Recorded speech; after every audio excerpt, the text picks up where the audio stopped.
Guys, dahil hanggang ngayon is maulan pa, madilim pa sa labas. Sikat na, maliwanag pa na. Umuulan pa rin. Magdamag umuulan. Gawa tayo ng arroz caldo. Luya, bawang, sibuyas. Yung ating rice kasi wala tayong malagkit, saka manok. Yung ating bawang na toasted garlic na bili lang ako sa palengke. Ito, worth 20 pesos yan. Tapos, kuha na lang tayo ng onion leaves at maglaga tayo ng egg. Pandagdag. Ayan guys, mag-iisa na tayo. Ito, chicken. Chicken ito ng ng mga dog. Walang halong gulay kasi wala nataasaw tayong extra gulay. Mag-iisa na tayo guys.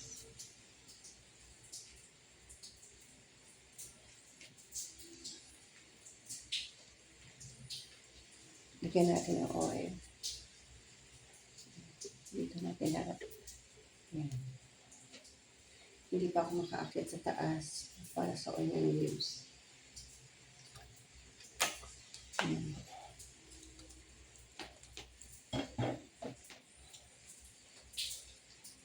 Yan, mag-isa na tayo.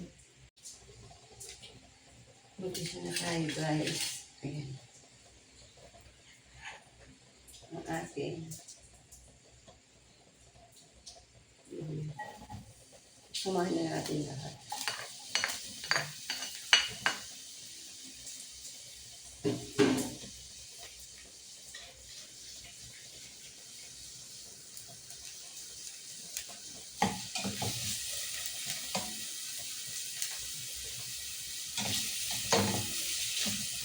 Pag ngayon umuulan, magdamag ang ulan natin. So, ingat po tayong lahat. Yung mga binaha po, ingat po kayo.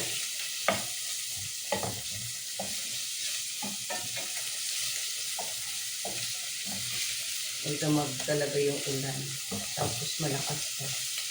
So, wala pa rin pasok ngayon. Kaya pinagluto ng arroz caldo. Kasi request na aking anak kasi wala siyang pasok ngayon. Ayan guys.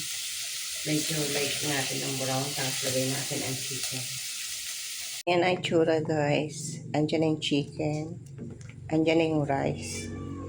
Nilagyan na rin natin ng salt. So yung chicken cubes mamaya na ako ilalagay pag kumukulo na. Saka yung paminta. Saka yung spring onion. Pakuluin muna natin. Yan. Yan guys. Hindi ako nakapag-video ng paglagay kasi kausap mo yung aking anak na bunso. Nasa Singapore kasi siya.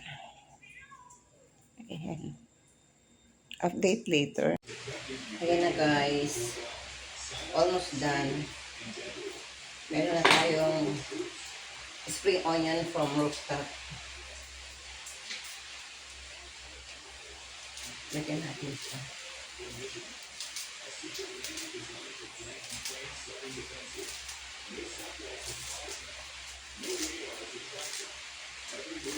O diba, hindi na natin bibili. Kung may tanim tayo. 10 pesos na rin yan. Kwanto sawa pa kung gusto mo marami.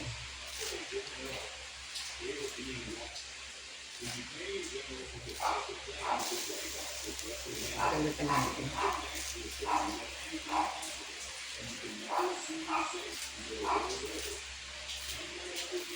Nagugutom na aking mga dogs.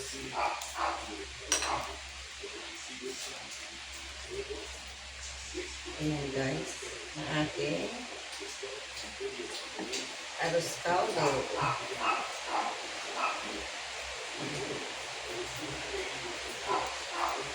Closer look natin ang finished product. Ayan ang closer look ng ating arroz caldo.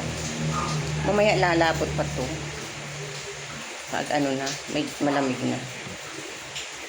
Ayan, pero masarap mong kainin yan hanggang mainit. Ayan.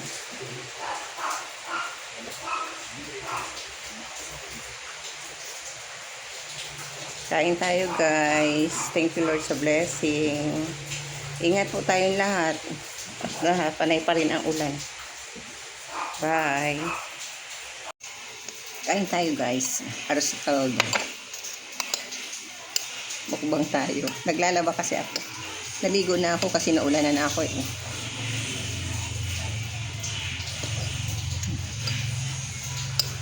Ayan ang aros kaldo natin. With chicken.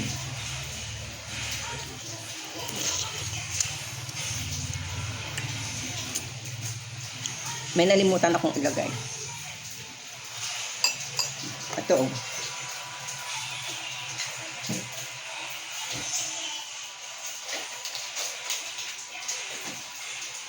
Kasyuba. Dapat nilagyan ko nito, kasyuba. Nalimutan ko eh. Next time. Expired na pala siya ng December 2025. Masarap to sa aspaldo. Nalimutan ko na maglagay kanina. Pero ganun pa man ayos kasi marami siyang luli. Kain tayo guys, ingat. May naglalaba pa ako. Alas 8 pa sa atin. Hindi pasok pa yung buo.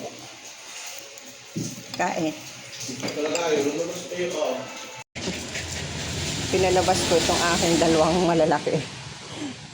Kasi yung maliliit, pinasok ko dito sa loob. Taba na ni Coco, oh. Ate Lisa. Sus, naglalandi, ingal-ingal ang likat. Oo, wag dyan. Pipa. O, makikimarites ni si Pipa. Ko, hingal na hingal ka. Ha? Ko, hingal na hingal ka ah. Ha? Igugrong kaya kita.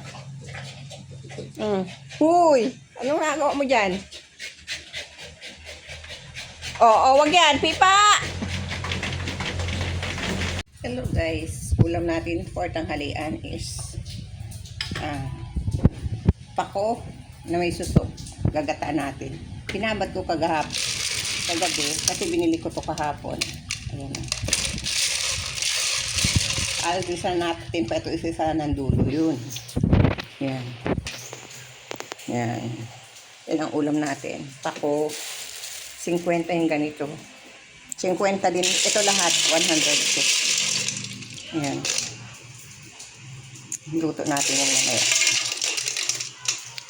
Sarap kumain pag umuulan. Guys, pintuan natin yung suso.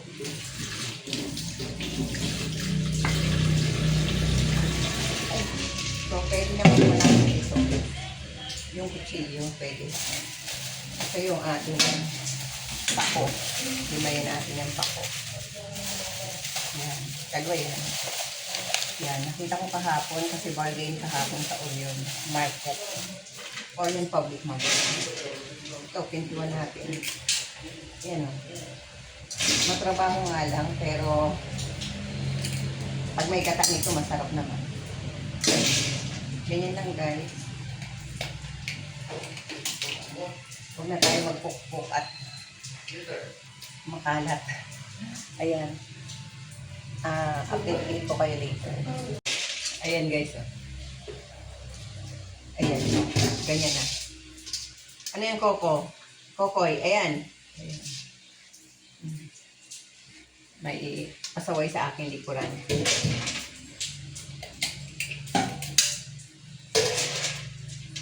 Si Kuya. Kuya! Naka-video eh. Coco, inaano ka ni daddy mo? Inaasar ka.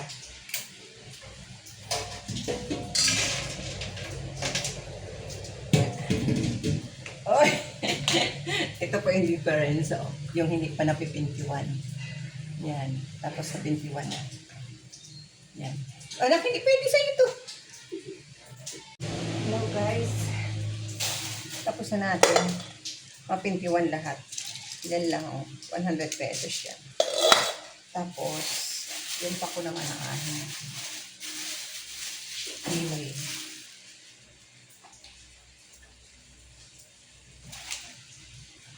Madali lang naman eh. Ganun lang. Ah, yan. Ganyan lang. Mas madali yan. Ganyan lang. Yan. Gigisahin muna natin sa luya, bawang, sibuyas, yung suso para maalis ang lansa. Nang maalis ang lansa niya. Tapos, doon natin siya gagataan pag medyo wala ng tubig. Ayan. Lagay na natin yung ating mga bawang sibuyas. Yan.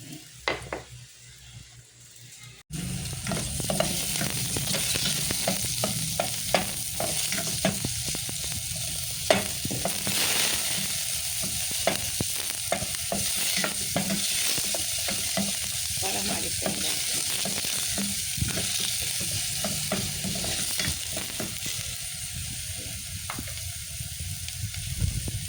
Guys, lagay na natin sa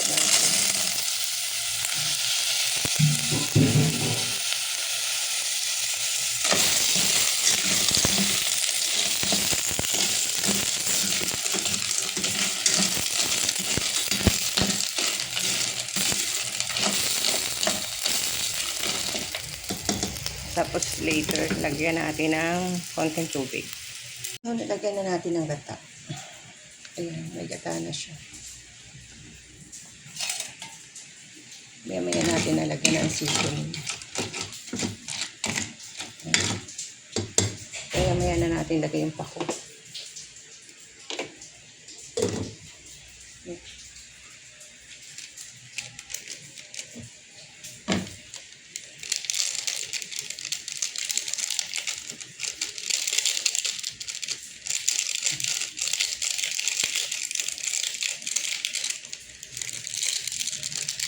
Salt.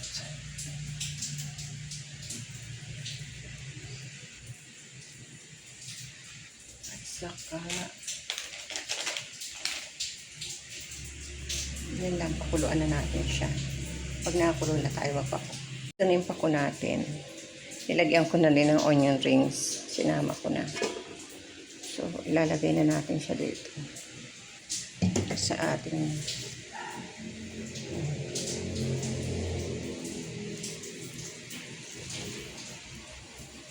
marami din pala yung 100 pesos na pako. Ayan.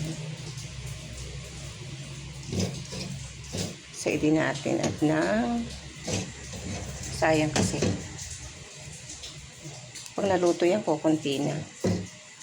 Kaya ako'y nagprito din ng isda.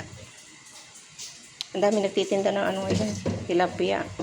Kaso 160 pa rin ang kilo. Ayan. Takpan na lang natin. Ayan lang.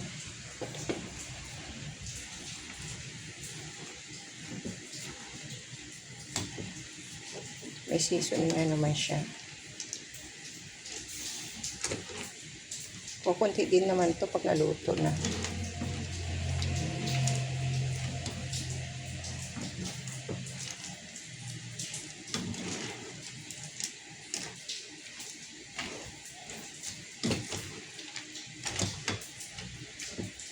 Pakatin natin.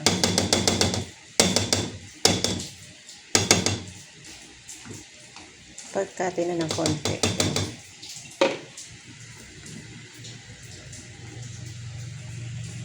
May rito tayong tilapia. Tapos yung gulay natin na pako na may suso.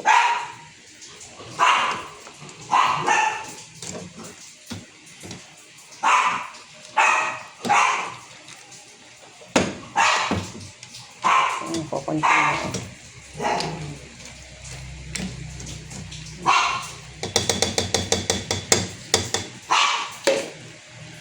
Ayan guys, ang ulam natin for today's video.